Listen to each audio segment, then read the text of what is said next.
The quiet night's breath. Imagine the hush of a quiet night, when even your breath sounds like a prayer. The kind of night where the wind itself seems to tiptoe, and the only light flickers from the porch lamp that sways just a little in the breeze.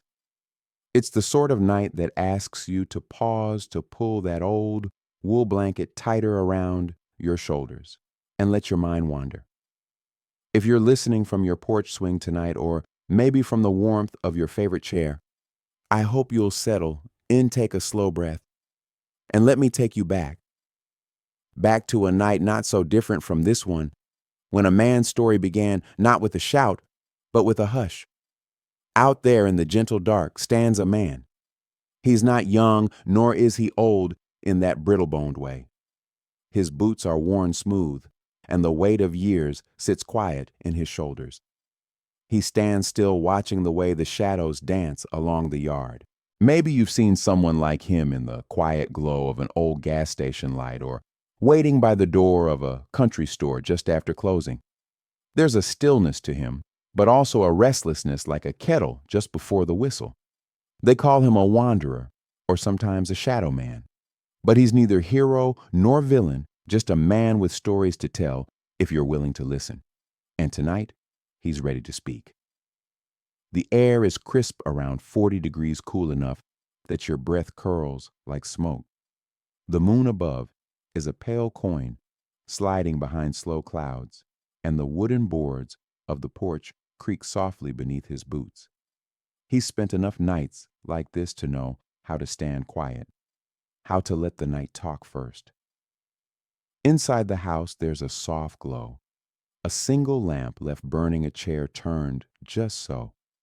He can see it through the window, and for a moment, it feels like an invitation, one he's not sure he's earned. But that's the thing about these small-town nights, these small-town homes. They remember kindness long after the world forgets. He takes a seat on the porch step, just close enough to feel the heat of the lamp's glow, and he lets his shoulders loosen.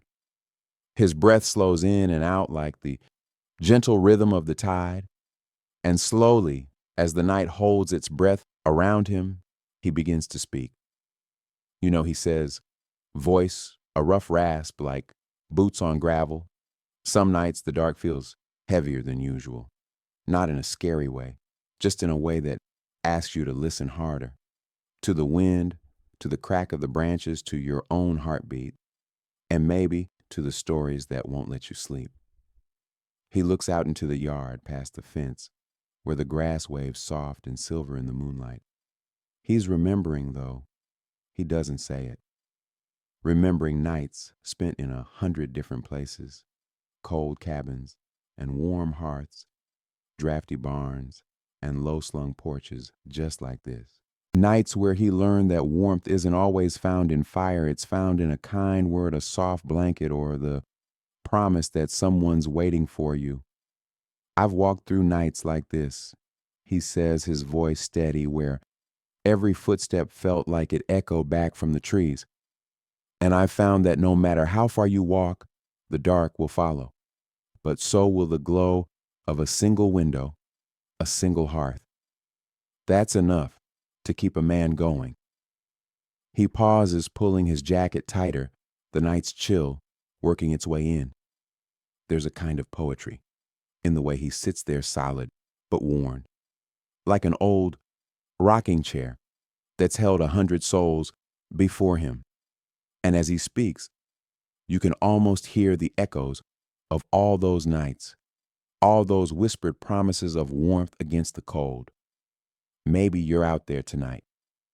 He says, his eyes lifting to the moon, sitting alone, wondering if the fire's still burning somewhere. I'm here to tell you, it is. It always is. A log pops in the fire pit just off the porch, sending up a tiny shower of sparks that drift like fireflies into the night. He watches them, a half smile ghosting across his lips.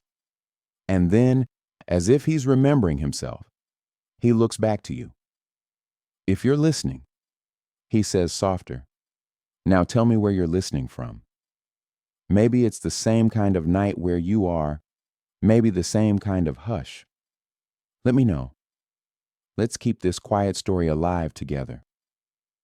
He leans back, then letting the night settle around him like an old quilt. The shadows stretch, the wind hums, and the world seems to pause just for a moment to hear his words. Tomorrow night, he promises he'll tell you more. He'll speak of the first time the blade found its name, of the warmth and the fear and the choice every man has to make in the dark. But tonight, let this be enough. A quiet start, a soft place to rest your thoughts. Let the hush of the night hold you. Let the flicker of the fire keep you warm.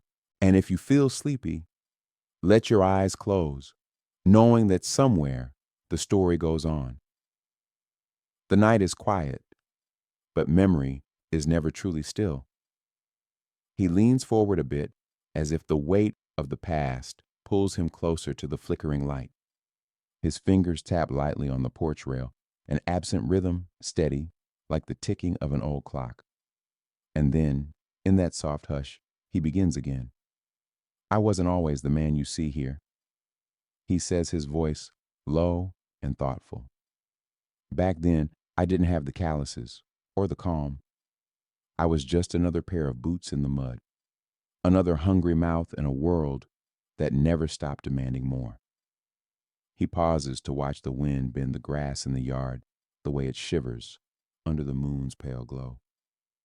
In that sway of green and silver, there's a kind of music, a soft, sad song that only those who have walked cold roads can hear. It was a winter night, he says finally, a night much like this one, when the cold felt like it could crack your bones. I'd been working in the stables of a small tavern up near the old Pennsylvania Turnpike, not much more than a lean-to with a few horses and a cook who liked his stew more than he liked people. He chuckles softly, a sound that doesn't quite reach his eyes. I was just a boy then, 17 maybe. My boots were thin, my stomach thinner, and I'd never held a blade for more than whittling sticks by the fire. He looks down at his hands as if he can still see the boy. He was skinny, shivering with a heart too big for his own good. That night a man came in, he says. Tall, heavy coat, the sort of man who walks like he owns the room. He ordered his drink and leaned back in the corner, watching everyone like a hawk over a field. The storyteller's eyes grow distant, chasing the memory across decades.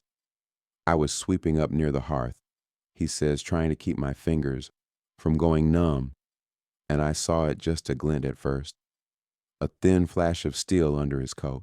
I'd heard tales of men like him, whispered stories about quiet work done in dark corners, but to see it real and sharp in the glow of the fire, it was like a jolt to the heart. He shifts a little, the boards of the porch creaking under his weight. I don't know what made me do it, he admits. Maybe it was hunger. Maybe it was something else, something older, colder, that lives in every man's bones when the world gets mean.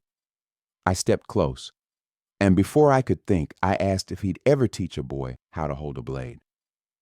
He lets out a breath, the memory heavy but not bitter. He looked at me for a long time, he says. Long enough that I thought he'd laugh, or worse. But then he just nodded, said, a blade's just a tool, boy. It's the hand that matters. The man's voice drops to a hush, the night leaning in to catch every word. He put the knife in my palm, he says softly. It was a small thing, really nothing fancy. A worn wooden handle, a blade no longer than a finger, but in my hand, it felt heavy. It felt real. He curls his fingers slightly as if he can still feel the weight of that first blade. I remember how the light caught it, how the edge gleamed even in the smoke and shadows. My heart pounded so hard I thought it might crack my ribs. He leans back, then eyes searching the night. It wasn't about the blade, he says. Not really. It was about what it meant, the choice it offered. a way to survive when there was nothing else, a way to take control, even if it meant losing something along the way. The porch lamp flickers, and he takes a slow breath, grounding himself in the present. I didn't use it that night, he says, not for what you'd think anyway. I used it to carve kindling, to shave slivers of wood for the fire. I used it to feel the weight of steel, to know that in my hands there was at least one thing that could cut through the cold. He smiles, then a small, wry thing. Funny, isn't it? How something so small can change the shape of a man's life. How a single blade, a single choice, can become the hinge on which everything else swings. He falls quiet, letting the night fill the space between words. The wind sighs through the yard, the porch boards shift under his boots. And somewhere far off, an owl calls into the dark. If you're still listening, he says, finally, tell me what you remember about your first time holding something that felt like power. Tell me where you were, what you saw in the firelight. He leans back, the porch creaking in soft protest. Tomorrow, he promises, I'll tell you how that blade found its first purpose. But for tonight, let the hush of the dark be enough. The first night. He leans back in the old rocking chair, the faint creak of the wood, matching the low hum of the night. For a moment, he lets the silence settle, like the hush before a summer storm, or the pause between heartbeats. You ever wonder? He says softly, what keeps a man awake at night, not just the cold or the wind rattling the window panes, but the weight of knowing you've chosen a different path. The night air is gentle, a warm breeze brushing across the porch, carrying the scent of pine and distant wood smoke. Somewhere out there, a coyote calls, a lonely echo in the dark. But here, by the flicker of the porch lamp, it's just his voice and the quiet of memory. I took that knife back to my bunkhouse, he says, kept it hidden under my pillow, like a secret no one else could touch. All night I lay there staring at the cracks in the ceiling, listening to the snores of men too tired to care. He rubs his hands together slowly, feeling the phantom chill of that long ago winter. I didn't sleep much, he admits. My mind kept racing, chasing every whisper of fear and every scrap of hope. There's something about a blade in the dark that makes a man wonder what kind of person he really is. He shifts the old chair, sighing beneath him. I thought about the man who gave it to me, how he looked at me like he saw straight through the dirt and hunger. He didn't see a boy or a farmhand. He saw something else, something I didn't even know was there. A slow breath, a pause, as if he's tasting the memory like a bitter sip of old coffee. That night was the first time I realized the world wouldn't hand me anything he says. If I wanted to survive, really survive, I'd have to carve my own place out of the dark. He leans forward, elbows on his knees, eyes distant. It wasn't just about taking lives, he says softly. It was about taking control, about finding the thin line between fear and resolve and learning to walk it without stumbling. The porch light flickers as he speaks, like it's nodding along to his words. I remember the first time I tested the edge, he says. I cut a thin line in the handle of my bunk, just a scratch really. But it felt like a promise, like a mark I'd made on the world that no one could take back. He looks out over the yard where the grass is silvered by moonlight. Funny thing is that little scratch was more honest than any word I'd ever spoken. It was the truth of who I was, becoming someone who could act when the world turned its back. He lets out a breath, slow and steady. I didn't sleep that night, he repeats. But in the morning, I woke up knowing I was different. Not better, not worse, just different. The soft clink of his old coffee mug on the railing breaks the quiet. We all have our first night, he says. The first time we feel the weight of something sharp in our hand, or the weight of our own choices pressing down on our chest. He leans back again, eyes half closed, like he's listening to the echoes of that long ago winter. Some nights when the wind howls and the fire's low, I swear I can still feel that first cut. Not on my skin, but in my bones. A reminder that once you've tasted that edge, you never really forget it. He falls silent for a moment, letting the night breathe around him. The hum of cicadas, the soft rustle of leaves. It's all part of the same quiet music. If you're still listening, he says finally, his voice dropping to a hush. Tell me what keeps you awake at night. Tell me if you've ever felt that edge cold and sure waiting in the dark. He pauses the chair, creaking softly as he shifts. Tomorrow, he says, a hint of a smile in his voice, I'll tell you about the first job. The first time the blade wasn't just a promise, but a choice. The first job. The night air smells like rain, though no clouds hang overhead. He rubs his hands together, the gesture more to steady himself than to warm them. The old porch light flickers as if it, too, is listening for what comes next. You ever notice he begins how the first real job, whatever it is, never leaves you? Like a ghost that follows you even when the world's moved on. He lets the words hang in the quiet, letting the hush settle in like a heavy blanket. The first job I ever took with that blade, he says, wasn't about glory, wasn't about pride. It was about hunger and a promise I'd made to myself that winter night. He shifts in the chair eyes, focused on the dark beyond the yard. I was working at the stables, still half a boy, with more questions than answers. The man who gave me that knife, he came back just as the snow was melting into the cold mud of early spring. A faint smile touches his lips, though it's more memory than joy. He told me there was a man who owed him coin, he says. Not much by most standards, but enough to make him restless. He said I was to go collect it.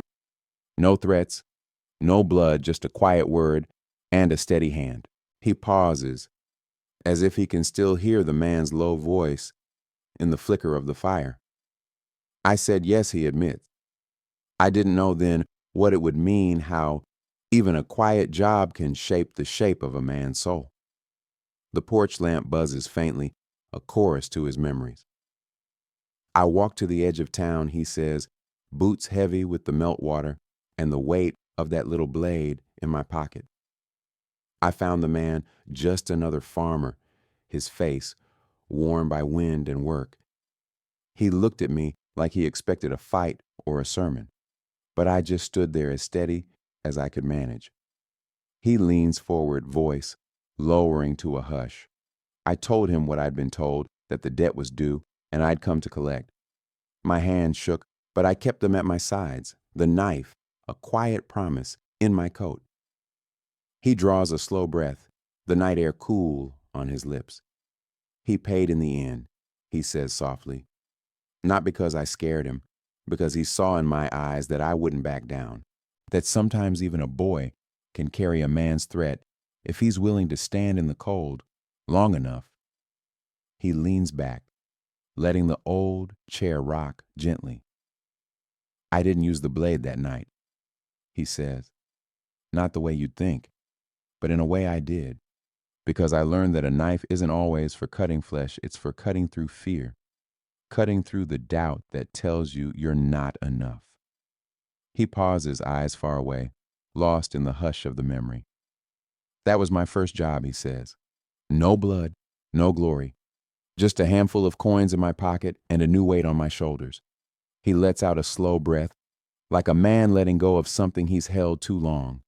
You know, he says quietly, the world will always tell you what you can't do. But that night, standing in the mud with the weight of a promise in my hand, I learned what I could do. The night sighs around him, the hush of wind and crickets filling the space between words. If you're listening out there, he says, voice warm and low, Tell me about your first job. What weight did you carry? What promise did you make to yourself? He leans back, eyes half closed. Tomorrow, he says softly, I'll tell you how I learned the difference between surviving and living, and how sometimes that difference is as thin as the edge of a blade. The lesson in the dark. The night has grown deeper, the shadows around the porch thickening like the hush of an old secret. He leans forward, elbows resting on his knees, eyes lost in the darkness just beyond the yard. You ever learn something in the dark? He asks, his voice a soft rumble that no daylight could ever teach you. He lets the question hang a pause as gentle as a breath. That first job taught me something, he says, but it wasn't about collecting debts or making a man pay. It was about listening to the night, to my own breath, to the weight of what I was willing to become. A sigh leaves his lips, a soft cloud in the cool night air. I'd always thought fear was a feeling, he says, but out there standing in the mud with a blade in my pocket and a promise in my heart, I learned it's a choice to keep moving even when your heart's pounding like a war drum. The porch creaks as he shifts the old wood beneath him, a gentle echo. That night I walked back to the bunkhouse slow, he says, feeling the coins in my hand like they were carved from stone, each one a marker of what I'd done and what I'd left behind. He pauses, letting the memory settle. I didn't sleep, he admits. I lay awake, listening to the wind in the eaves, the soft breath of the men around me. And I thought about the edge of that blade, how it was more than steel. It was a promise, a burden, and a question all at once. He looks out across the yard, where the grass shivers under the moonlight. I thought about the farmer, he says, how he looked at me like I was something to be feared, and how for the first time, I understood why. A faint smile tugs at his lips, though it doesn't quite reach his eyes. I realized that night, he says, that surviving and living aren't the same thing. Surviving is about getting through the night. Living is about finding something worth waking up for in the morning. The wind shifts a gentle sigh through the leaves, and so I kept the blade close, he says, not because I wanted to use it, but because it reminded me of the choice I'd made, to stand in the dark and not flinch. He lets out a slow breath, the porch lamp flickering as if to nod along. You know, he says softly, the dark teaches you things the light never will. It shows you what you're made of, what you're willing to carry, and what you're willing to let go. He leans back, the old rocking chair moving slow and easy. If you're listening, he says, tell me what the night has taught you. Tell me if you've ever felt the weight of a choice in your bones so heavy you couldn't breathe. A pause, and then he smiles, soft and fleeting. Tomorrow, he says, voice dropping to a hush, I'll tell you about the night I nearly walked away. The night I learned that even the strongest blade can grow dull if you forget why you're holding it. The night I almost walked away. The night was cold enough to bite, but quiet enough to cradle me in its hush. I remember the way the moonlight spilled across the yard like a silver river pooling in the patches of frost that still clung to the earth. The porch boards beneath my boots creaked old wood, giving voice to the weight of what I carried that night. You ever stand at the edge of your own life? I say, voice low and steady, and wonder if you had the courage to leave it all behind. I pause, letting that question settle like the night air. My hands, rough and calloused, wrap around the handle of my old mug coffee, long gone cold, but still warm enough to hold on to. I sip anyway, more out of habit than need. That winter had worn me down, I say. Not just my boots or my coat, but the parts of me that still believed there was a way back to the man I used to be. I remember how the cold settled into my bones that night, how it felt like a promise I couldn't quite break. The stars above seemed sharper, clearer than I'd ever seen, like they were close enough to touch if only I reached high enough. But standing out there under that endless sky, I started to wonder if I was already lost. If the man I'd been was just a memory, faded and frayed like the cuffs of my old flannel shirt. I look out past the yard, where the darkness stretches on forever. I'd done enough jobs to know the weight of a blade in my hand, I say. But that night, I felt the weight of the blade in my soul. I remember the feel of the handle smooth worn from nights of worry, the way it felt like an extension of my hand, and the way it felt like an anchor pulling me deeper into something I wasn't sure I wanted to belong to. There was a barn down the road, I say, old, leaning to one side like it was tired of standing. I thought about slipping away into the shadows, leaving that blade behind in the dirt, and walking until the dark swallowed me whole. My voice softens the memory of that night, tender as a bruise. I thought about the faces of the men I'd worked with, I say, how they laughed around the fire, trading stories and songs that tasted like comfort. They didn't know the edge I carried inside. Or maybe they did and chose not to see it. A sigh leaves me slow and warm in the cold air. I thought about the people who still smiled at me in the market, the old woman selling apples, her face a map of kindness. The blacksmith who always had a cup of cider waiting when the night grew too long. They didn't see the blade. They saw the man I used to be. The wind shifts a gentle push against the house. I can almost hear the echo of that night, the quiet between breaths, the way the darkness seemed to lean in close as if to whisper, "You're not done yet." I wanted to be that man again, I say, voice steady despite the weight in it. I wanted to believe that there was more to me than the shadow I'd become. But the night had its own lessons to teach.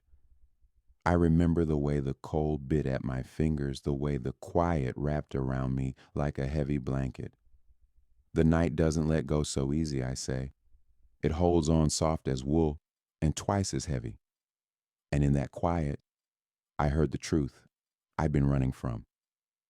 I leaned back the old rocking chair, groaning in sympathy.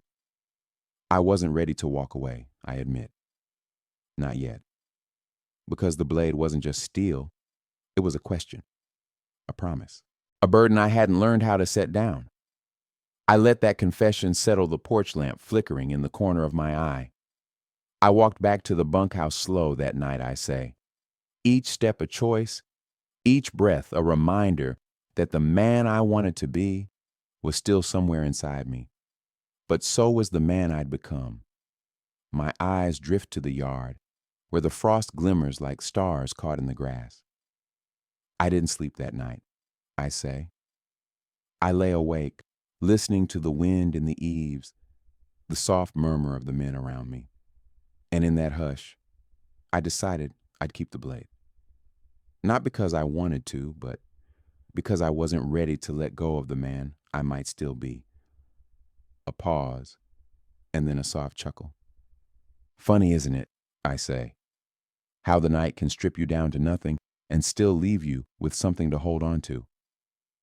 I lean forward, elbows on my knees. If you're listening out there, maybe you felt it too. That pull in your chest, the weight of choices you're not sure you can make. The way the night asks you questions you can't answer.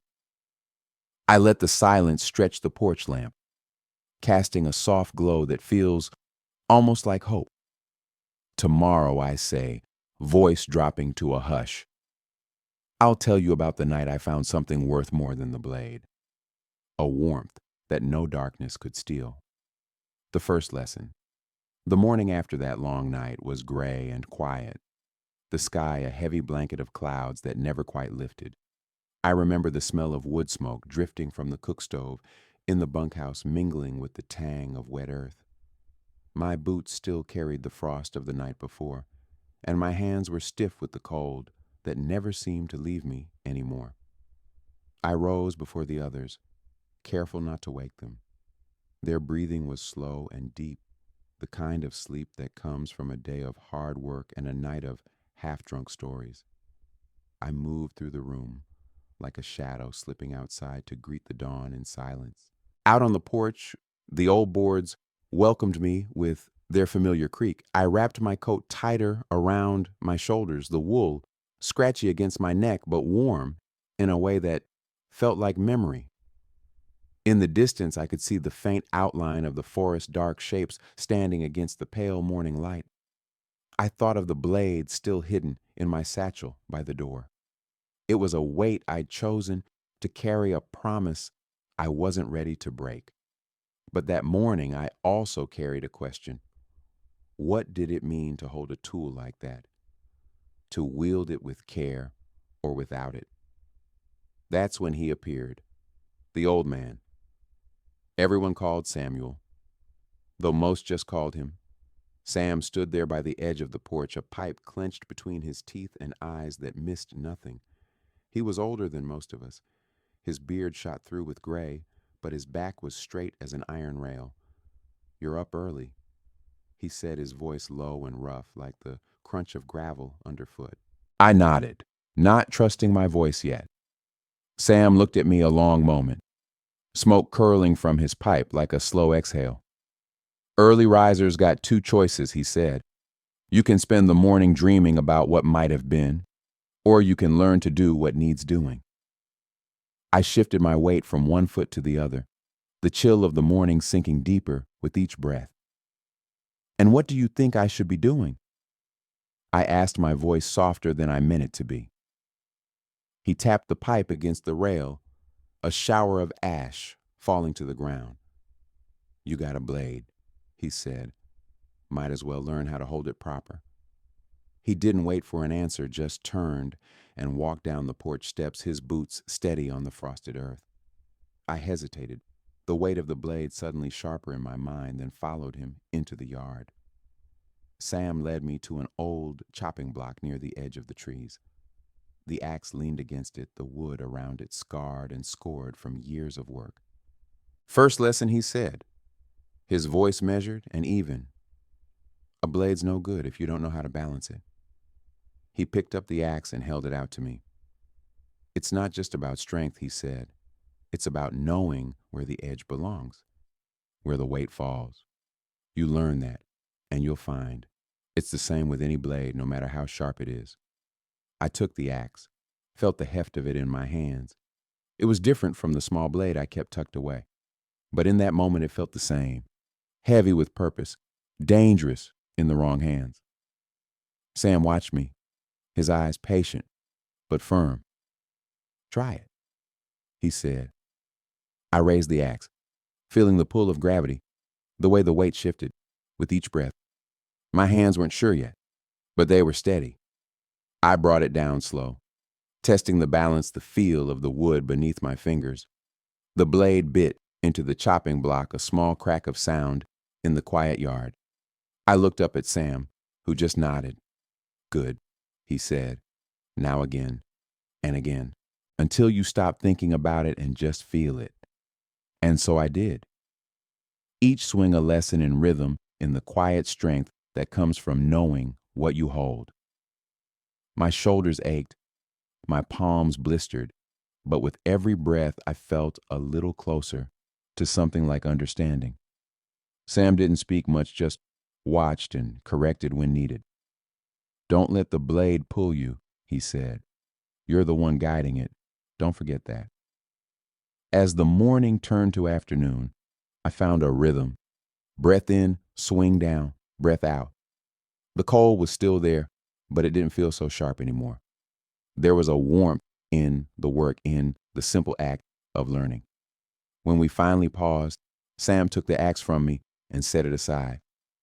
"You did good," he said, his voice soft as the wind in the pines. "But remember this." He tapped the handle isn't about killing. It's about control, about respect. I nodded, my shoulders heavy, but my chest lighter somehow. I understand, I said, though. I knew I still had a long road ahead. Sam's eyes crinkled at the corners, a rare smile breaking through. That's enough for today, he said. Go on, rest your hands, warm your bones. As I walked back to the bunkhouse, the air smelled of wood smoke and pine needles, and my hands burned with the memory of the axe. I knew there would be more lessons, harder ones. But that morning I learned the first rule of any blade: you don't own it until you know its weight. And in that small lesson I found the first spark of hope. In the shadow of the hearth night came early that day, slipping in with a hush that pressed close to the skin. The bunkhouse was warm, the fire in the stone hearth a gentle flicker of gold and orange. I remember the way the light curved around the faces of the men, drawing shadows and lines like a painter's careful hand. We gathered there every evening, boots propped near the door hands, wrapped around old tin mugs that smelled of coffee and something stronger. No one talked much at first, just the low murmur of the flames, the occasional sigh of someone remembering home. Sam sat across from me, his pipe in hand, eyes half closed as he listened. Outside, the wind moved through the pines, a soft, mournful song that somehow felt older than any of us. I like to think it carried the voices of those who'd come before old loggers, hunters, wanderers, who knew the weight of cold and the comfort of fire. I watched the logs shift and crackle, sending up tiny sparks that drifted and died in the dark air above the hearth. My hands still ached from the morning's lesson, but it was a good ache, the kind that reminded me I was still here, still learning. You're thinking too loud, boy, Sam said, his voice a low rumble. I startled it a little, looked up to find his eyes on me. Just thinking about the blade, I said. How it felt to finally hold it right. Sam nodded. The hearth's as good a place as any to think, he said. But don't let the fire fool you. Warmth's only borrowed, it always asks for something in return. He tapped his pipe against the hearthstone, the ash, a soft whisper as it fell. You gotta feed it, he said, like you feed the hunger in your bones, the questions in your head. I let that settle into the quiet, the fire's crackle, a steady heartbeat in the room. I don't know if I have enough to feed it, I said finally, my voice small. Sam leaned forward, his face half lit by the flames. You do, he said, but it's not about food or drink, boy. It's about stories. The others stirred at that. Old Sam's words always had a way of pulling them in. One by one, the men shifted closer to the hearth, the air thick with wood smoke and the scent of wet wool drying by the fire. Stories, I asked. Sam smiled faintly. A fire's no good without a story to keep it company, he said. Same as a man. You want to hold a blade, learn to hold a tale too. That's how we make sense of the shadows. And so that night, the stories began. One by one, the men around me spoke of old loves and lost brothers, of nights spent walking roads that never seemed to end. The words were soft, some no louder than a breath, but in the glow of the hearth, they felt like iron and honey all at once. I listened close, feeling each story settle into the cracks of my own soul. A man spoke of a river he'd once tried to cross in winter ice, groaning underfoot. Another talked of a woman who waited by a window that never saw him come home. And though their tales were theirs alone, I felt them echo in my own quiet places. When it came to me, I hesitated.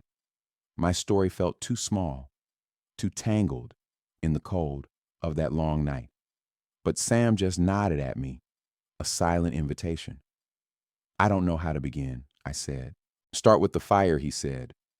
Start with what it asks of you. So I did. I spoke of the weight of the blade, the way it felt like both promise and threat.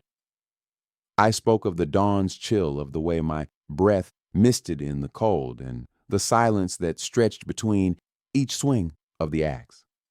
And as I spoke, the room held me close. No judgment, no rush, just the warmth of the hearth and the soft hum of the wind outside. When I finished, Sam nodded. "That's a beginning," he said, "and that's enough for tonight." We let the stories rest, then the fire crackling soft as a lullaby. Outside, the moon rose over the pines, its light pale and watchful through the small window. My hands rested on my knees, the ache of the day softened by the hush of the night. In that small room with the fire painting shadows on the walls, I felt something shift.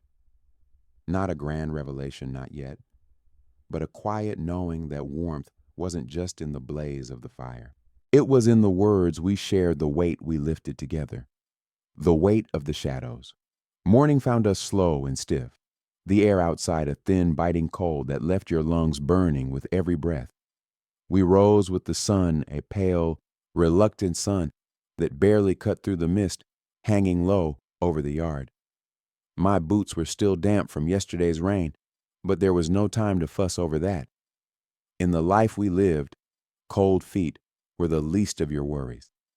Sam was already up stoking the fire in the hearth until it glowed red and sure. He nodded at me when I entered, and I nodded back. The words felt heavy on my tongue. There was no need for them, not yet. Outside, the world was hushed, the kind of hush that seemed to hold its breath, waiting for something to happen. By noon, the yard was alive with the scrape of metal and the low thud of wooden practice blades against training dummies. My own blade was a dull iron thing, worn smooth by hands stronger than mine. It had no name yet. Sam said names came later, once you'd earned them. I spent the morning working the drills Sam taught me over and over until my arms shook and the sweat froze on my neck. Each movement was small, precise, a quiet conversation between me and the steel. I didn't know yet what I was trying to say, only that I had to keep saying it until it felt real. "Feel it in your bones," Sam said, watching from the porch. "Don't force it. Let it find its way through you." I tried, though. I felt clumsy, my breath coming in harsh gasps as the blade slipped in my grip. My shoulders burned my palms raw, but I kept at it. I wanted to understand this dance of steel and silence that Sam seemed to know by heart. By late afternoon, Sam called me over, handed me a tin cup of water. We sat on the porch steps, the boards creaking under our weight. "You're learning," he said, voice low. "That's enough for today." I nodded, though inside me there was a restless ache, a need to push harder to know more. But Sam shook his head before I could ask. "You can't rush the dark," he said. "It's always there, waiting. Best to learn its weight, slow and sure." The wind picked up then, cold and sharp, rustling the branches above us. I pulled my coat tighter, watched the clouds roll in like bruises across the sky. "You ever feel it?" I asked. "The dark, like it's watching you." Sam's eyes met mine, steady and calm. "It's not watching," he said. "It's listening, waiting to see if you'll let it in." That thought settled in my chest like a stone.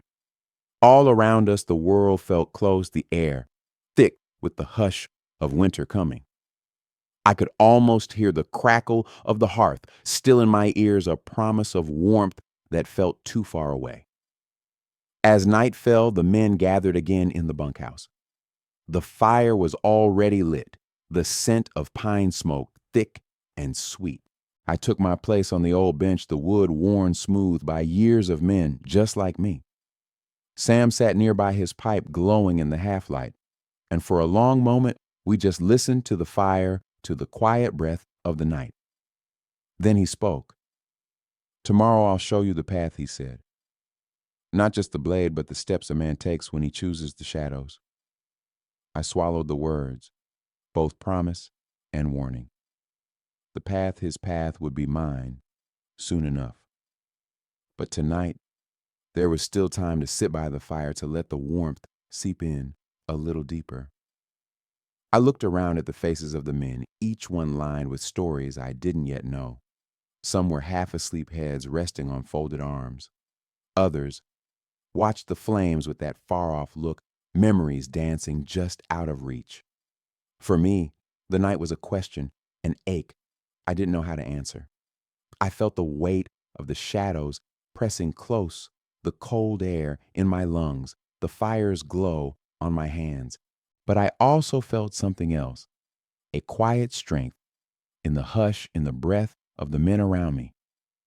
Like maybe the dark didn't have to swallow me whole. Like maybe there was a way to walk the line between the warmth and the dark and still come back alive. The first step. The next morning dawned gray and quiet, the kind of cold that crept under your collar and made your breath come in small white clouds. Sam woke me before sunrise, his hand on my shoulder, the weight of it steady and certain. "Come on," he said. "Time to learn." We stepped out into the yard, the frost still clinging to the grass, and I could feel the hush of the world around us like everything was holding its breath. Sam moved with the calm of a man who'd done this 100 times. His coat pulled tight against the cold, his steps sure on the frozen ground. He handed me a blade, nothing fancy, just a short, broad-shouldered knife with a handle wrapped in old leather. The metal was cold in my hand, but it felt solid real. "Today you'll learn the first cut," he said. "Not for killing, just for living." I looked at the blade, the morning light glinting off its edge. My hands felt clumsy, the leather grip rough against my skin. But I nodded, because there was nothing else to do. Sam showed me how to stand feet, shoulder width, weight balanced. He showed me how to hold the blade close and tight like it was a part of me. "Don't think of it as a weapon," he said. "It's a tool, just another way to shape the world." We spent the morning in silence, the only sound the crunch of frost under our boots and the soft whisper of the blade as it cut through the air. My arms ached. My breath fogged the cold, but I kept going. Each motion was a question, and each time I moved the blade, I felt the answer come a little clearer. By midday, Sam called me over to the porch.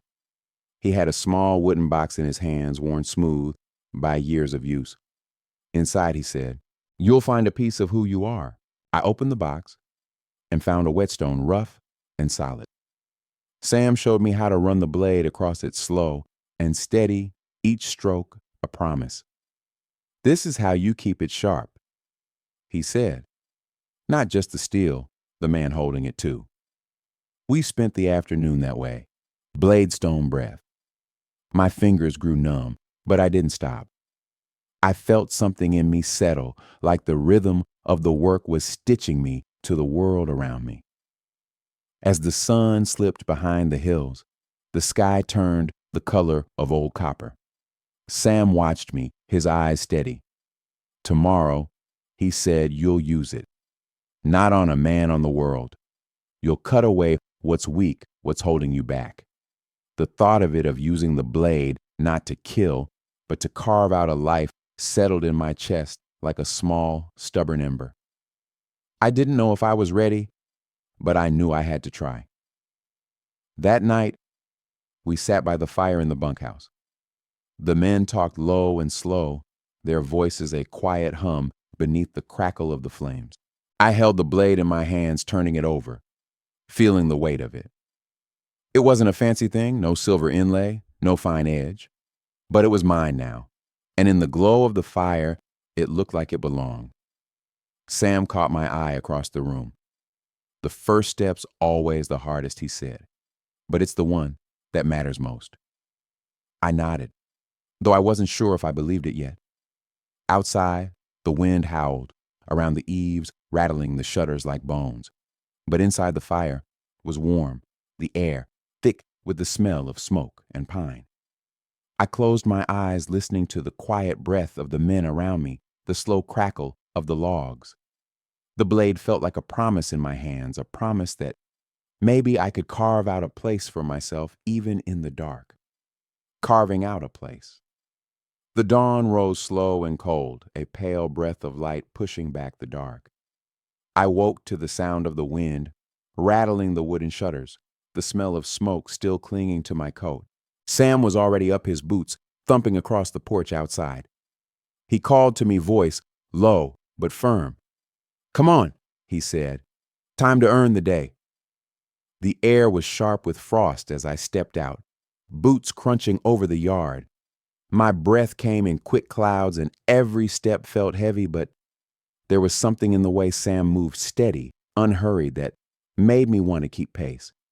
Past the yard where the grass was stiff with ice, we walked into the edge of the woods. The trees rose up around us, black lines against the pale sky. There was a hush in the air, like even the world was holding its breath. Sam stopped at an old pine tree, its trunk wide and rough beneath his hand. He turned to me, eyes shadowed beneath the brim of his hat. "Today, you'll learn how to make your mark," he said. His voice was gentle, but it carried weight. Not on a man, not yet. On the world.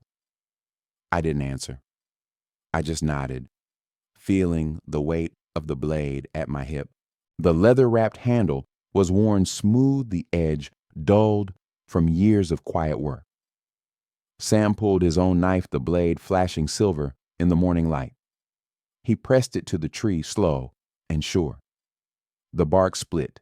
Beneath it, sap rising in a bright bead. His hands moved, like he was carving a prayer into the wood, each stroke measured and calm. "Listen," he said softly. "The tree will tell you where to cut. Let it guide you." I watched the curls of bark fall away the white wood beneath, fresh and new. It smelled sharp like cold pine and something green and clean. My fingers itched for the feel of the blade, for the rhythm of that quiet work. When he was done, Sam stepped back and handed me the knife. It felt heavy in my hand, the weight of it grounding me. My breath caught in my throat as I pressed the blade to the bark. The first cut was clumsy. My fingers fumbled the blade, biting too deep. Sap welled up sticky and fragrant, and I swore under my breath. But Sam just nodded. "Good," he said. Again. I tried again, slower this time. My breath came in slow pulls, the cold air burning my lungs. Each cut was a small battle between me and the wood, between me and the doubt in my own chest. As I worked, I felt the world narrow to the line of the blade, the whisper of steel against wood. My shoulders ached, my hands numbed by the cold, but I didn't stop. The blade became an extension of my hand, the rhythm of the work, a soft drumbeat in my chest. Around us, the forest held its quiet vigil. The wind rattled the dry leaves, and somewhere a crow called out its voice, rough and distant, but in that small circle of light and breath, it felt like there was only me and the tree, only the slow promise of the blade. When I finally stepped back, the tree bore my mark, rough and uneven, but mine. The lines cut into the bark felt like a signature, like proof that I had been there, that I had claimed this small piece of the world as my own. Sam watched me, his eyes steady. "You see," he said, voice low, "it's not about force. It's about listening, about learning to leave something behind." I nodded, though my arms were trembling, my breath ragged in the cold air. I understood in some quiet way I couldn't put to words that the blade was more than a tool. It was a way to say I was here. I mattered. We walked back to the cabin as the sun crept higher, turning the frost to silver. My fingers still felt the shape of the cuts, the weight of the blade, a comforting ache at my side. Inside, the fire was burning low and warm, the smell of pine smoke filling the air. I sat by the hearth, the blade in my lap. The men around me talked in soft voices, stories of harvests and old wars of women they loved and left. Their words wove around me like the smoke, a soft murmur of memory. Sam sat across from me, his face calm. "You've made your first mark," he said. "Remember that. Tomorrow we'll see how you carve not in wood, but in the choices you make." His words settled over me like a blanket, warm and heavy. I thought of the cuts in the tree, the scent of fresh sap, the ache in my shoulders. I thought of how the world could be shaped one small stroke at a time. Outside, the wind howled, rattling the eaves. The night pressed close, but the fire held it at bay, a small circle of warmth in the dark. I closed my eyes, letting the flicker of the flames fill my mind. In the quiet of that room, with the blade resting in my hands, I felt something settle in my chest, a quiet promise, as steady as the beat of my heart. I would carve out a place for myself. Even in the dark, even in the cold, I would make my mark. The weight of shadows. The evening settled in slowly, like a heavy quilt pulled across the shoulders of the world.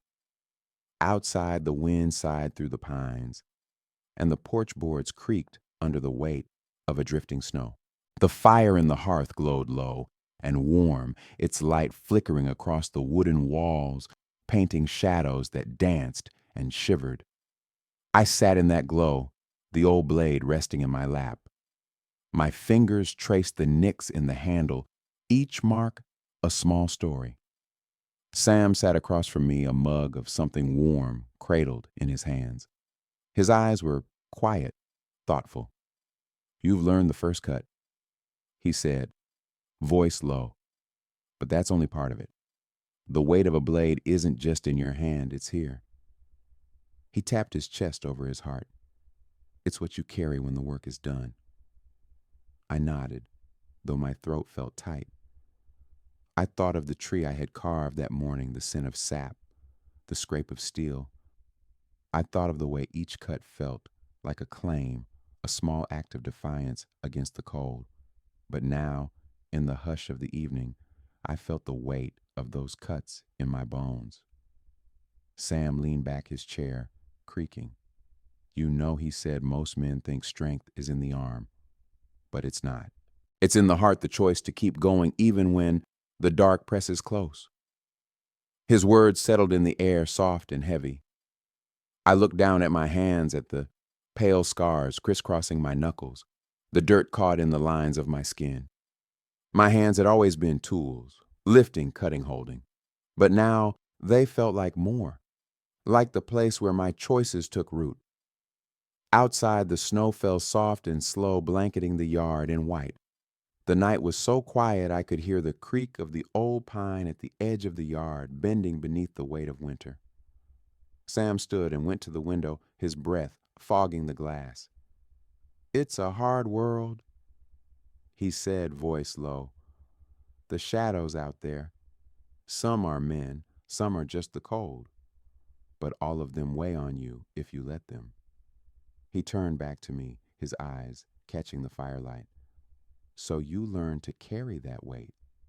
You learn to hold it close but not let it drown you." I swallowed my chest tight. I thought of the faces of men in the tavern, red with drink, and cold laughter that didn't reach their eyes. I thought of the way their voices dropped to whispers when the dark grew thick, each man nursing some quiet fear. And I wondered if that was the weight Sam meant, the fear of being forgotten, of leaving no mark at all.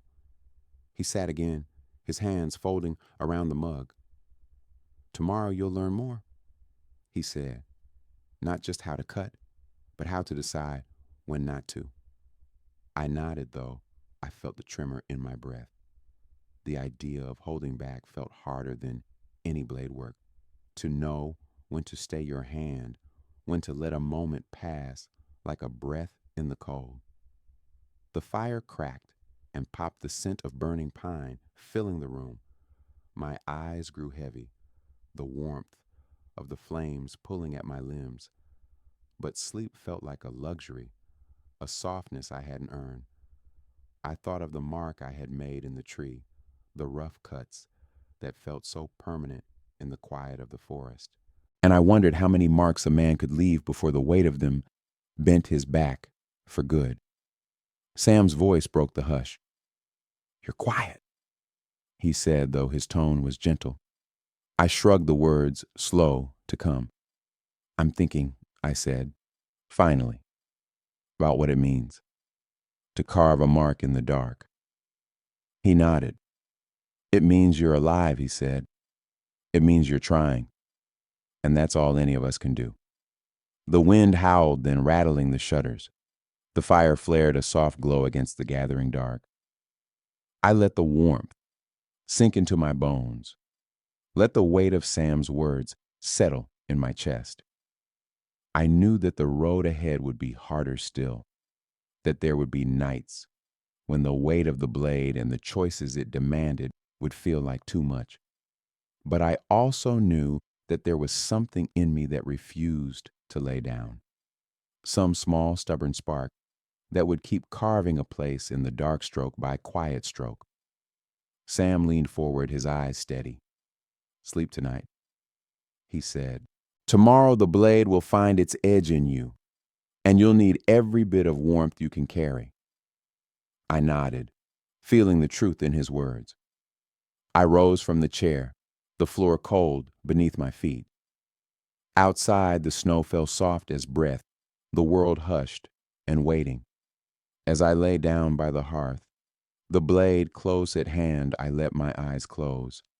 I thought of the tree in the woods, of the mark I had made there, and I promised myself I would not be swallowed by the shadows.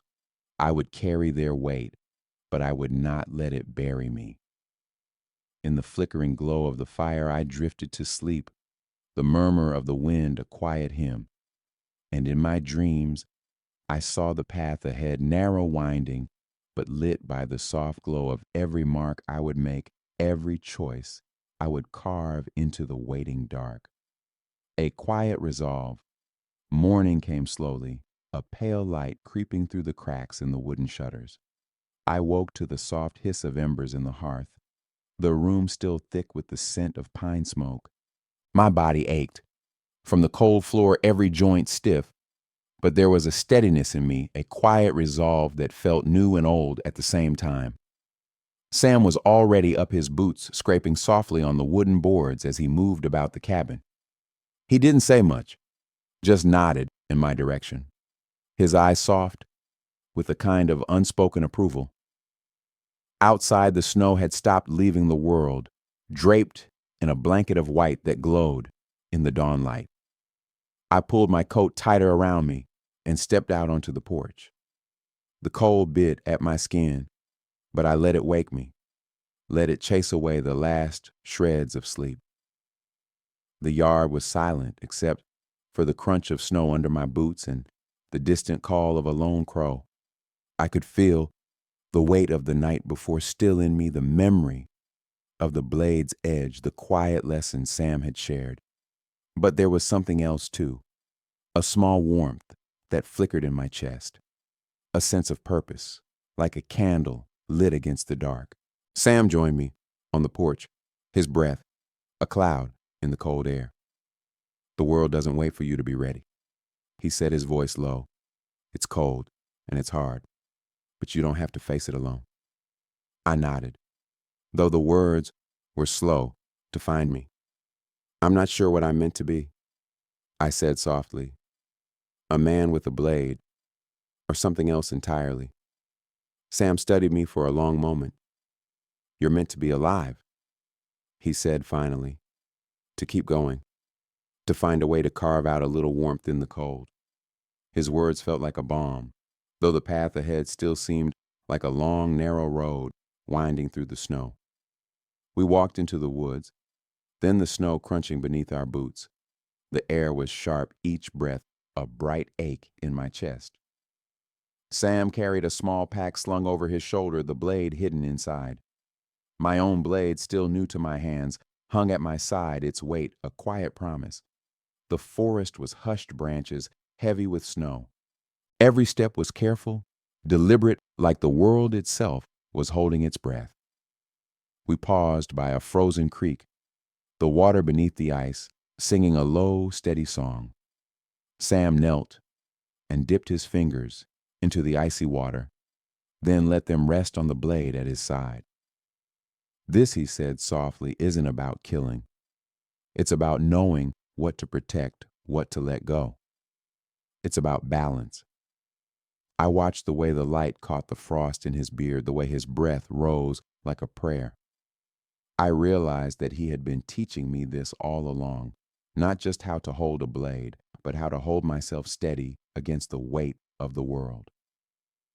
As we walked on, I let my mind wander to the faces of the people we passed in town, the weary farmer mending his fence, the widow stacking wood by her porch, the children chasing each other in the yard, their laughter, a bright thread in the cold morning air.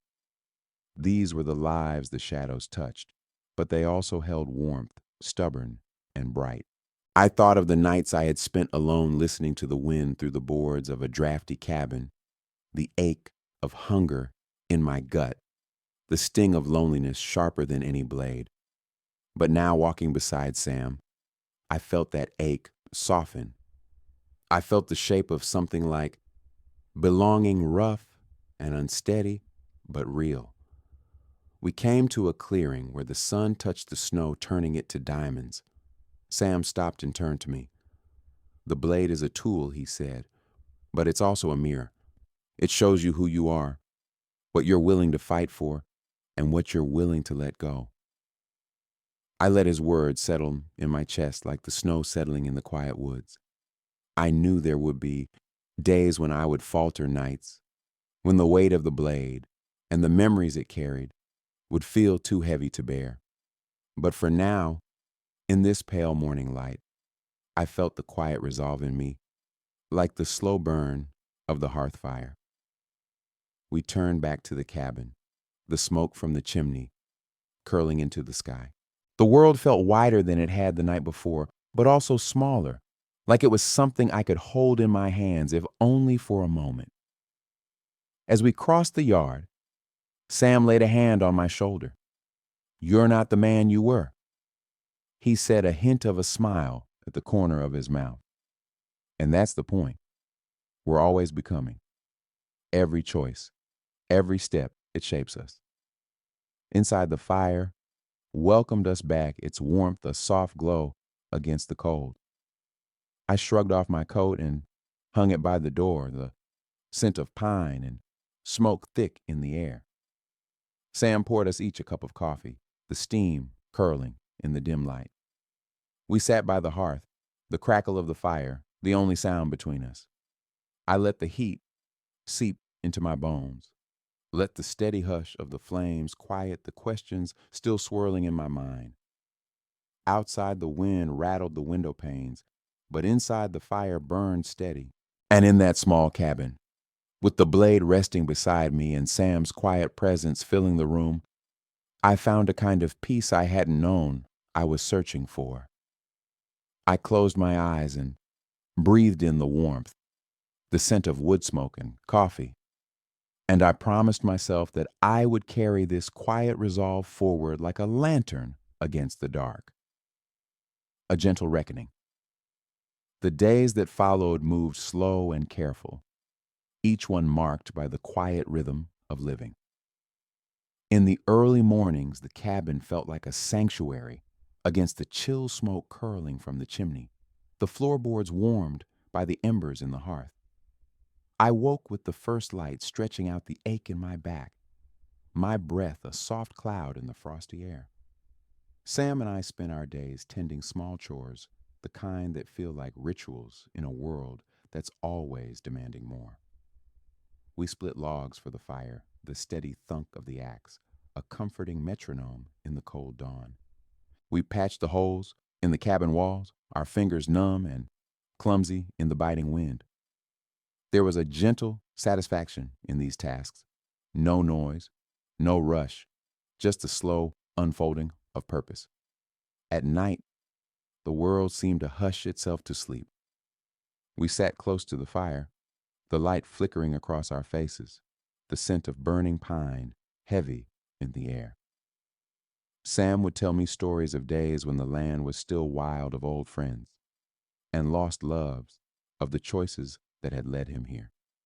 His voice was soft, a low murmur that seemed to settle the restless questions in my heart. One night, as the wind howled against the shutters, he spoke of a woman named Clara.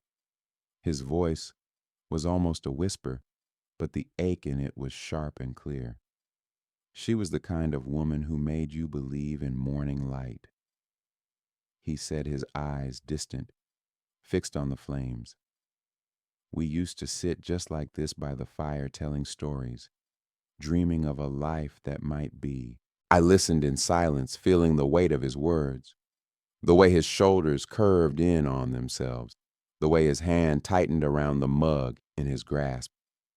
I realized then that the past never really leaves us. It just settles into the quiet corners of our hearts, waiting for nights like this to stir and breathe. The next morning I rose before the sun. I stepped out onto the porch, the cold, sharp, and clean in my lungs. The yard stretched out before me white and endless, the snow marked only by the faint tracks of rabbits and the soft hush of the wind. I stood there for a long while, feeling the slow pulse of the earth beneath the frost. It was there in that stillness that I found a kind of quiet courage, a knowing that the path I was on was neither straight nor easy, but it was mine to walk. I thought of Sam, of the ghosts he carried, and the warmth he still offered. I thought of the blade I kept close, not as a promise of violence, but as a testament to the choices I'd made, the ones I could live with, and the ones I'd have to carry like a stone in my pocket. Later that day, we walked into town. The path was slippery with packed snow, and I took careful steps, feeling the weight of each footfall. The town was small, a scattering of buildings around a single street, the windows fogged with breath and the glow of hearth fires. We stopped by a small store, Mrs. Holloway's place.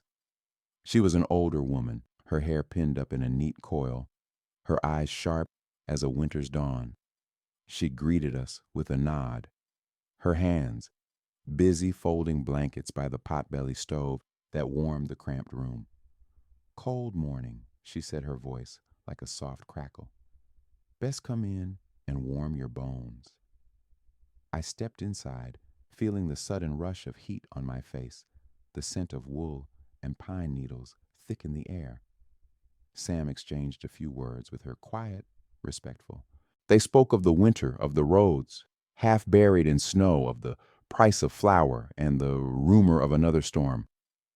I watched them from the edge of the room, feeling both inside and outside of their world. There was a comfort in the smallness of it, in the way Mrs. Holloway tucked a loose strand of hair behind her ear, in the way Sam's shoulders relaxed in her presence. It reminded me that life, even in the shadow of struggle, was still woven from these small, gentle moments. On the walk back, Sam said little, but his silence felt different, softer, almost tender. As we neared the cabin, he paused, his breath a cloud in the frigid air. Sometimes, he said, finally we carry things we don't speak of. That doesn't mean they're any less real. I looked at him, at the lines around his eyes, the way the wind had etched itself into his skin. I thought of the nights I had spent alone, the quiet ache of want and fear, and the unspoken prayers that rose like smoke in the dark. That night, as I lay by the hearth, I let the memories come. Faces I had known, voices that had lingered long after the doors had closed. There was grief in it, yes, but also a kind of grace, a reminder that even in the coldest nights, there were stories to be told and warmth to be shared. I wrote a letter by candlelight, though I had no address to send it to. The words spilled out, like a confession, like a prayer. I wrote of the road behind me and the uncertain miles ahead, of the blade I carried and the hands that had taught me how to hold it, of the fire that still burned even in the quiet corners of the heart. And when I set down the pen, the night seemed to soften around me. I closed my eyes and let the steady crackle of the fire lull me into sleep. The scent of smoke and pine, a quiet promise that there was still warmth to be found. The weight of winter. By the time the next storm came, the world outside had turned to glass. Snow fell in thick, silent drifts, muffling every sound but the sigh of the wind against the door. In the cabin, the fire glowed warm and steady, a small sun in a sea of cold. I woke early that morning, the chill biting at my fingertips as I stoked the embers back to life. My breath rose in soft clouds, catching the firelight as I moved slow and careful, each motion deliberate. In these early hours, there was a comfort in the routine, the way the world felt small and knowable in the flicker of the hearth. Sam was already up, wrapped in an old quilt he'd had since boyhood. He stood by the window, his gaze lost in the endless white of the yard.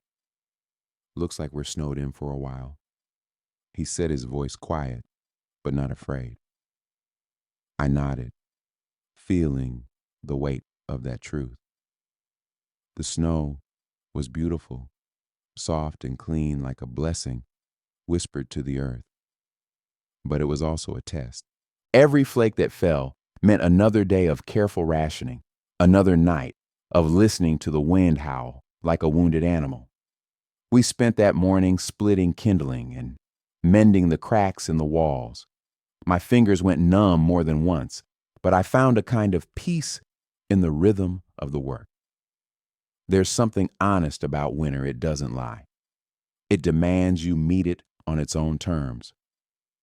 When the chores were done, we sat by the fire mugs of weak coffee, warming our hands. The light outside was a dull gray, the snow still falling steady. Sam spoke of winters past of the year.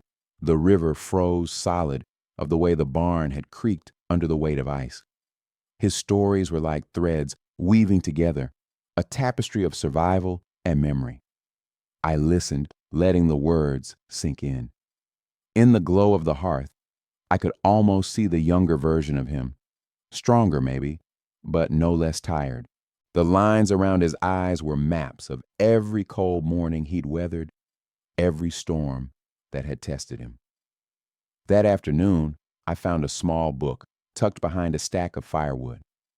The leather cover was cracked, the pages yellowed and fragile. It was a journal, someone's attempt to catch the fleeting moments of their days. The entries were simple, almost shy. Notes on the weather, on the slow growth of crops, on the hush of snowfall. I read them aloud by the fire, my voice a soft echo in the warm room. Each word felt like a bridge to another life, one that had known both the sting of winter and the quiet comfort of the hearth. Sam listened, his eyes half closed, a faint smile at the corner of his mouth. "There's a kind of magic in the old words," he said when I finished. "They remind us we're not the first to sit by a fire and wonder if the snow will ever end." The snow kept falling. By evening, the world was a blur of white, the windows frosted with delicate patterns. I stepped outside, once the wind cutting through my coat like a blade. The world was silent, save for the soft hiss of falling snow. In that hush, I felt the weight of everything, the years behind me, the miles still ahead. Back inside, Sam and I shared a simple meal stew warmed over the fire bread, hard as a memory. We ate in near silence, the crackle of the logs filling the spaces where words might have gone. Afterward, We sat close, our shoulders brushing in a quiet camaraderie that needed no explanation. That night I lay awake, long after Sam's breathing had settled into the slow rhythm of sleep. The storm rattled the windows, the wind a restless spirit outside the walls. In the flickering glow of the dying fire, I let my mind wander. I thought of the people I had known, of the lives that had brushed against mine like brief sparks in the dark. I thought of the blade I still kept close, a cold weight under the blanket. It was a tool, nothing more, but it carried every choice I had ever made, every shadow I had ever stepped into. And in that quiet moment, I felt something shift. The winter wasn't just outside, it was inside too. A coldness that had taken root in the hollow of my chest, fed by fear and regret. But even in that darkness, there was warmth, flickering, fragile, but there. Sam's stories, the small kindnesses of a shared meal, the hush of snow against the window pane. I rose and added another log to the fire, watching the flames catch and grow. The warmth spread slow and gentle, pushing back the chill. I stood there a long while, my hand resting on the mantel, breathing deep.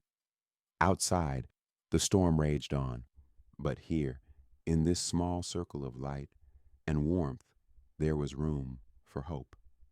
The lessons of silence. The morning came slow and reluctant, the pale light slipping through the cracks in the shutters like a shy visitor. Outside, the snow still lay heavy, blanketing the yard in white silence. Sam and I sat with our mugs of coffee, watching the slow curl of steam in the cold room. Funny thing about winter, Sam said, his voice a quiet rumble. It teaches you to listen. There's nothing out there but the wind and the snow, so you hear everything inside. I nodded, feeling the truth of it in my bones. The world was hushed, every sound softened by the thick drifts outside. In that quiet, I found myself noticing the smallest things, the faint crack of the logs in the fire, the way Sam's breath caught for a moment when he laughed. The silence wasn't empty. It was full of small revelations. We spent the morning patching a draft by the window, our hands working in rhythm, each motion deliberate. The cold had a way of making you honest. There was no room for wasted effort, no space for words that didn't matter.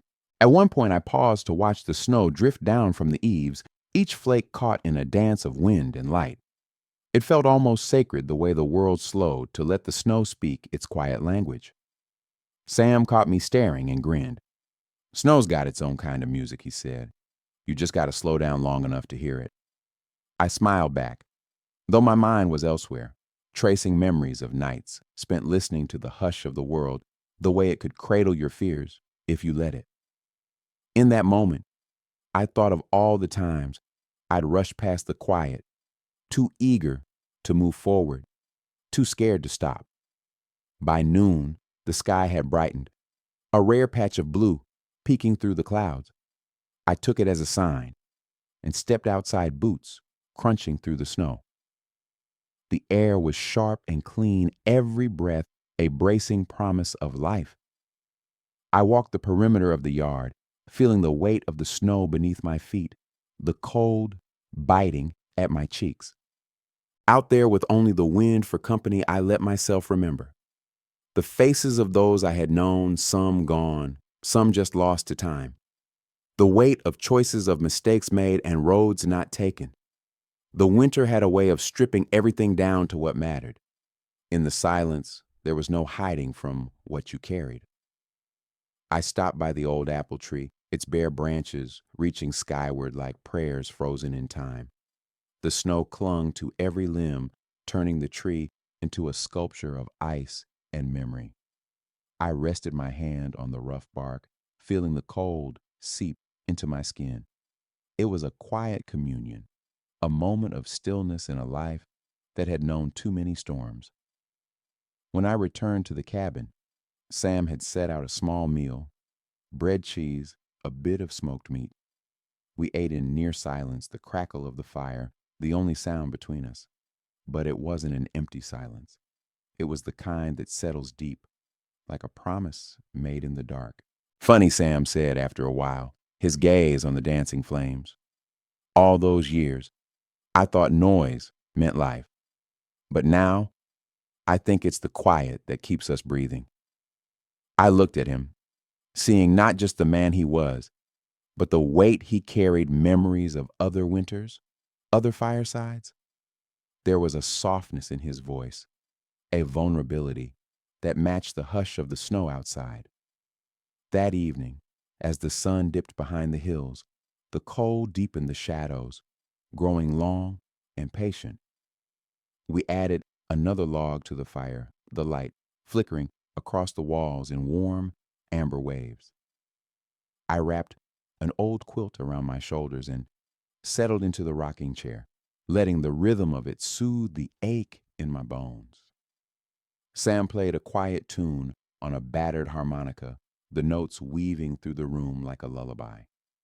It was a song without words, but it spoke of everything of loss and longing, of the gentle comfort found in shared silences. I closed my eyes and let the music carry me, each note a breath, each pause a heartbeat. In that music, I heard the echo of old roads, the hush of empty rooms, the laughter of a fire burning bright against the dark. And when the music faded, I found my voice.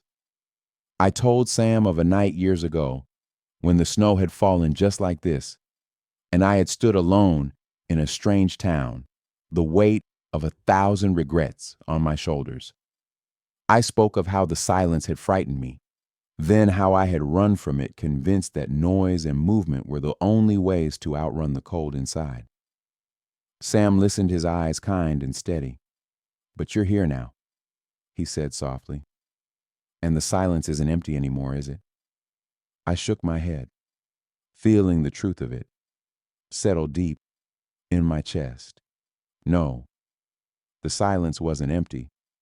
It was full of memory, of hope, of the quiet promise that even in the coldest night, the warmth of a shared breath could keep the darkness at bay. The echo of old roads. The morning dawned clear and cold. The sky, a pale canvas, washed in soft light. I rose early, boots heavy against the wooden floor, the quilt still clinging to my shoulders. Outside, the snow had stopped, leaving a stillness that felt almost fragile. Sam was already up, tending to the fire, his movements slow and deliberate. The crackle of the logs was the only sound in the room, a gentle hum beneath the hush of dawn. "Morning," he said, his voice low and rough with sleep. "Looks like the storm's passed."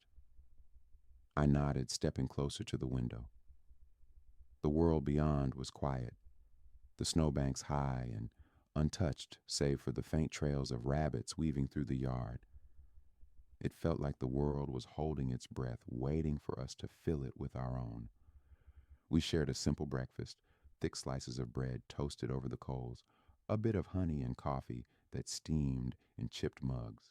Each sip was a small comfort, a promise of warmth against the cold beyond the walls. As we ate, Sam spoke of the old roads he used to walk, dirt paths, winding through the Appalachian foothills, the way the wind would whisper secrets through the pines. He talked of nights spent beneath a sky thick with stars, of mornings when the frost painted every blade of grass in silver. I listened, letting his stories wrap around me like a quilt. In his words, I could almost smell the earth, after rain, feel the rough bark of an oak beneath my palm. His memories became my own echoes of a life lived close to the land. "You know," he said after a while, his gaze distant, "the road never really leaves you. Even when you're standing still, you can feel it, like a pulse in the back of your mind." I knew what he meant. There were nights when I'd lie awake, the weight of old roads pressing against my ribs. Paths I'd walked in haste, driven by hunger or fear, each step an echo of the man I used to be. Those roads were more than dirt and gravel. They were choices, regrets, small mercies offered in the dark, and they never let you forget. After breakfast, I stepped outside, the air crisp and biting. The snow crunched beneath my boots, each step measured and careful. I traced a path down to the creek, the water still flowing beneath a thin skin of ice.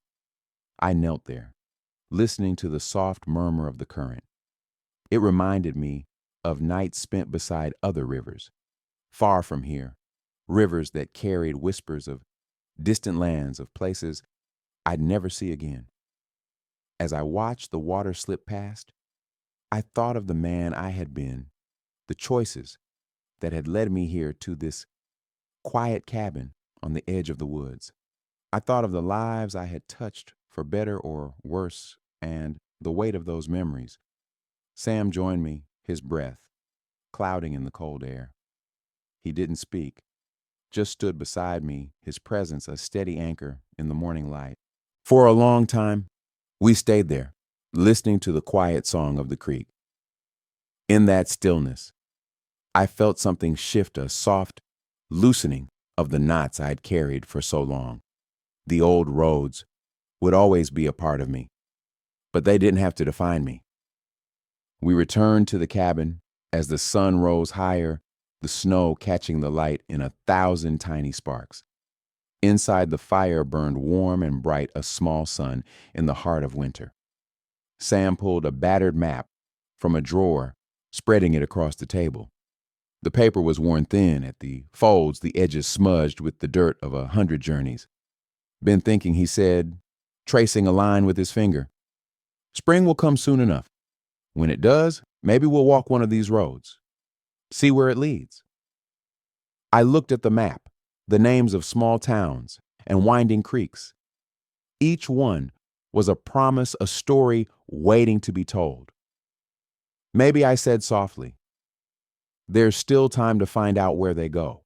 We spent the afternoon mending gear boots, worn at the heel, a frayed pack that had seen too many winters. Each stitch was a quiet prayer, a promise to keep moving forward, even when the path was uncertain. As the light faded, we sat by the fire, the warmth a balm against the chill. Sam spoke of the roads he'd yet to walk, the dreams he still carried. I listened, the words settling in the quiet spaces of my heart. When the stars came out bright and cold above the chimney, I stepped outside once more. The snow glittered under the moonlight, a silver sea stretching to the dark line of the trees. I thought of the roads I had taken, the ones I had turned away from, the ones I still dreamed of.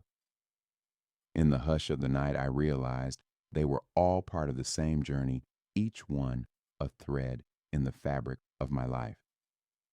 Inside, Sam played a tune on the harmonica, the notes low and sweet. I let them wash over me, the music, a bridge between the man I was and the man I hoped to become. The last light of the hearth, the night crept in gently like a familiar friend. Outside the cabin, the snow had begun to melt, small rivulets of water gliding down the slope, catching the last of the winter moonlight. The hush of the forest felt deeper, more patient, as if it too was listening. Inside, the fire burned low and warm, a single flame flickering like a heartbeat in the quiet. Sam sat in the rocker by the hearth, one hand cradling a chipped mug of cider. His face was calm, eyes half closed, a soft hum vibrating in his throat as he watched the embers glow. I settled into the worn armchair across from him, pulling the old quilt tighter around my shoulders. The chair creaked softly as I shifted the fabric, rough and comforting, beneath my fingertips. The scent of wood smoke clung to the air, a sweet, earthy perfume that had seeped into the walls of this cabin long before we'd found it. "It's a quiet night," Sam said after a moment, his voice low, almost too quiet. I smiled faintly, understanding what he meant. After all the miles, all the noise of taverns and market streets, the laughter and the fights, the stillness felt like a gift and a challenge. It forced us to hear the echoes of our own thoughts, to sit with the choices that had carried us this far.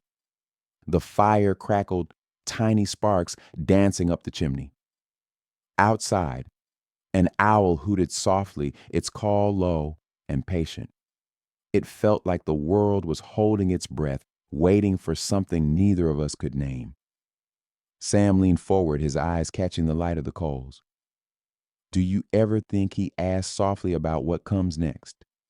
About how even when the road ends, there's still something waiting. I let his question settle in the space between us. The truth was, I did. I thought of the roads we had walked, the cold nights, when the only warmth was the flicker of a distant hearth. I thought of the quiet weight of my own heart, the way it beat a little faster whenever I caught a glimpse of something new, a bird taking flight, a flower blooming in the cracks of a stone wall. Sometimes I said, finally, my voice hushed. Sometimes I think, the road doesn't end. It just changes. He nodded, the faintest smile touching his lips. Like the river in spring, never the same, but always flowing. For a while, we sat in silence. The only sounds, the pop of the logs and the steady, quiet drip of water melting from the eaves. I thought of the people we had met along the way, the old woman with the basket of apples, the boy who sang songs by the river, the farmer who shared his bread without a word. Each one was a thread woven into the fabric of our journey, holding us close, even as we moved forward. Sam rose and walked to the window, peering out into the night. The moon's bright tonight, he said softly, brighter than it's been in weeks. I joined him, the cold glass of the window beneath my palm. Outside, the world was silvered in moonlight, each snowbank a quiet sculpture of light and shadow. The trees stood tall and still, their branches etched in frost. Do you see it?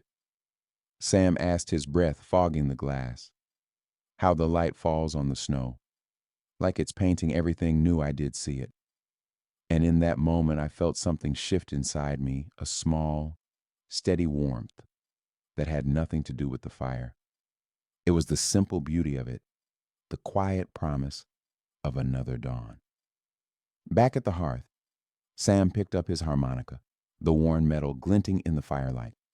He played a tune, low and soft, a melody that seemed to echo the hush of the night. The notes wove through the air, gentle as a lullaby. I closed my eyes, letting the music wrap around me. Each note was a step on a road I hadn't yet walked, a whisper of hope in the darkness. The fire snapped softly, its light dancing across the old wooden walls. When the song ended, Sam set the harmonica down and looked at me with that same quiet smile. You know, he said, the world doesn't stop turning, even on nights like this. I nodded, my heart full of all the things I hadn't yet found the words for. The road might be long, but it was ours, and that was enough. We sat there, the silence stretching out between us like a soft blanket. Outside, the wind had picked up again, rustling the branches of the pines. It was a sound I'd heard 1,000 times before, but tonight it felt like a promise, a reminder that there was still so much left to see, so much left to do. Sam raised his mug in a quiet toast. To the roads we've walked, he said, his voice firm and sure, and to the roads still waiting. I lifted my own mug, the cider warm and sweet on my tongue.